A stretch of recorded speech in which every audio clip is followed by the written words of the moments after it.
Tadasana, or mountain pose. Here's your better verbal cueing, your script for Tadasana.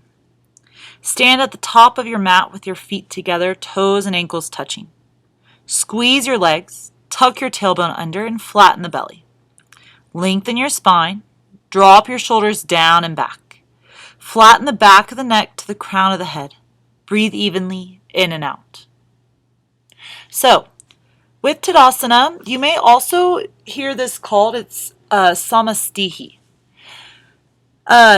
Just two different dialects, but you may hear Tadasana or Samastihi, mountain pose, basically. We want you to stand firm and erect as a mountain. So how to get into this? Go ahead and bring your big toes to touch. Heels can be very slightly apart, and then your second toes are at 12 p.m. So right away, always look down at the feet. Whenever we cue poses, it's really great to start from the feet and work your way up. Same whenever we do hands-on adjustments or anything else, starting at the feet and then working your way up. So look at your toes, lift and spread your toes, elongate them as much as possible. Make sure you're not clenching the earth. Really focus on the tripod shape of your foot. Keep off the arches. You don't want to be falling into the foot. Really try and focus on that perfect footprint. Whenever you think about a perfect footprint where they're pushing down into the big toe mound, they're pushing on the outside edge of the foot all the way down into the heel, really try and find that shape of your foot. Line up your knees with the second toe. So the center of your knee is lined up with the second toe, and your knees are soft and never ever locked. So keep them just slightly bent, and I find that whenever I tilt my pelvis under a little bit, I engage through my abs and tilt my pelvis, that my knees bend ever so slightly. So maybe try that. Really tuck your tailbone down. Find a flat spine. Draw your belly button, especially your lower abs, draw them in. Inner thighs roll out just a little bit. Lengthen and lift through the crown of the head. Roll your shoulders down and away from your ears. Squeeze the shoulder blades together behind you. Try that. Act like, you're trying to hold a dollar bill between your shoulder blades. Squeeze them together a little bit. Not too much, but squeeze them together. Lift up your rib cage without tilting it. And then find a really soft gaze. Your palms can either face forward or to the sides. It's up to you, whichever one feels best. Typically, I've seen with Tadasana, hands face forward, Samastihi, hands face to the sides, or palms face each other. It's up to you. So in Tadasana, you should be able to hold this for a very long period of time. You should be able to maintain this pose for a while. Try this whenever you're in the grocery store. Try this anytime that you're just standing. Maybe you're cooking. Try to find your mountain. Try and find your Tadasana. This is the main foundation pose for all yoga practices. All yoga starts with Tadasana. Any pose starts with Tadasana. So make sure that you feel really comfortable in this pose and practice it frequently just throughout your life. So adjustments and variation. So sometimes people may have lower back pain, and you may want them to stand with their feet apart about hip distance. And hip distance is about 2 fist width together. So if they have lower back pain, try with their feet apart. If you're working with people and they just cannot, if you have access to a wall and you're noticing that they're not standing up straight, maybe you want to ask them to stand against a wall. So that way they really lift their chest and they can feel that wall. Their shoulders, their butt, and their heels should all be able to touch that wall. Or maybe you even want them to stand back to back with a partner. That may also really work. So that way they can, again, feel that good alignment. Shoulders, butt, and heels should be able to line up with their partners. So that way they really lift their chest.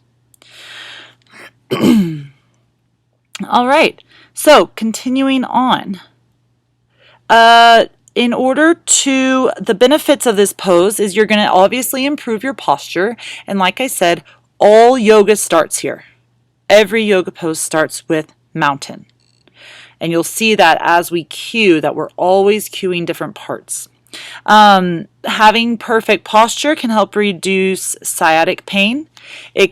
This pose will help improve your flat feet because you're lifting your arch a little bit more. It's a very, very grounding pose. Really teach that this is all about finding the earth. It's about feeling strong in your body, feeling really strong in your legs. It's working all 7 chakras, and it strengthens the core and all of your leg muscles. Now, if people have really, really bad knees, they may not be able to hold this for a long time, but that's okay. Especially with older people, you always want to come back to this pose because it's so important that we can stand on our own 2 feet. Imagine the power that's there, standing on your own 2 feet. Wow, there's a lot of people who cannot do that. And so this pose is very, very powerful. And sometimes I think that we take that for granted. And you see people with really bad posture, you see people slumped over.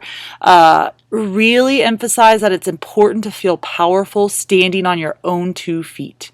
You can always come back to that. You're standing your ground.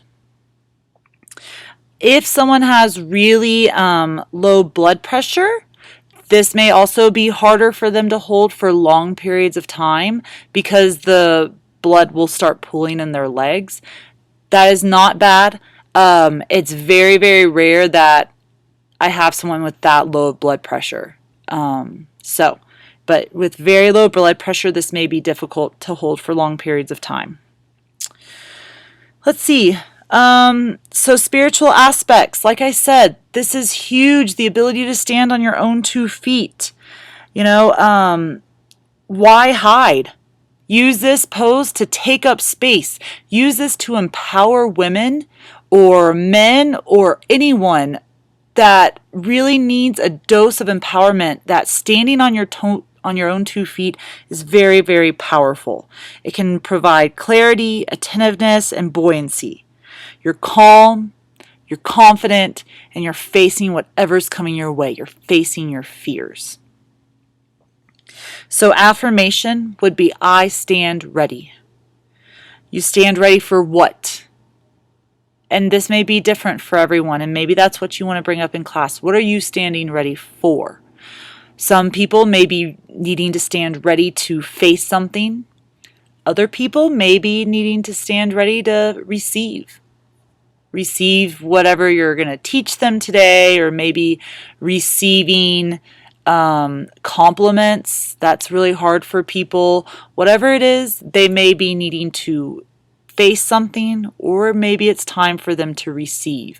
And you can kind of set that tone in class whenever you talk about the affirmation. What are you ready to receive? Benefits to the classes. This coming in and out keeps the class really strong. The energy keeps flowing, and it's a really good place to regroup after a hard set. So in typical Hatha classes, you will see that in between every single standing pose, they come back to mountain. So if you ever do a Bikram class, you do a pose and then you rest in mountain. Then you do another pose, then you rest in mountain.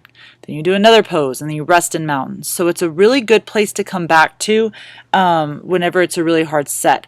In Vinyasa, if you're really getting the energy going and everyone's breathless, come to this pose. This can be a resting pose if you wish. And it's always, always really, really good to work on the posture. Now, with extended mountain, from here, inhale, lift your arms above the head, reach the arms up, and now you're in extended mountain. Super easy. The only difference is that your arms are lifted. Here, make sure that you're watching out for the shoulders. Keep the shoulders still relaxed down away from your ears, and try and keep that neck nice and long. Maybe squeeze those shoulders back together behind you. And I've seen this, and I keep seeing 2 different ways for the hands. First is thumbs go straight back. That's awesome. Or second is you try and rotate through your wrist a little bit more in your arms, and pinky fingers go back. Either way will work. Some people will probably never be able to get their pinky fingers back there, and they'll look at you like, what? There's no way I can do that. So it's completely up to you which one you want to cue. If you want to do a little bit more shoulders one day, then rotating that pinky finger to the back may be a good idea. But again, completely up to you.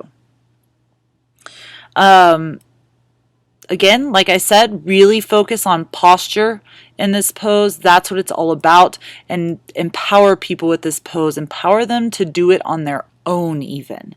And then throughout their life, always work on posture. Always teach them to come back to this pose.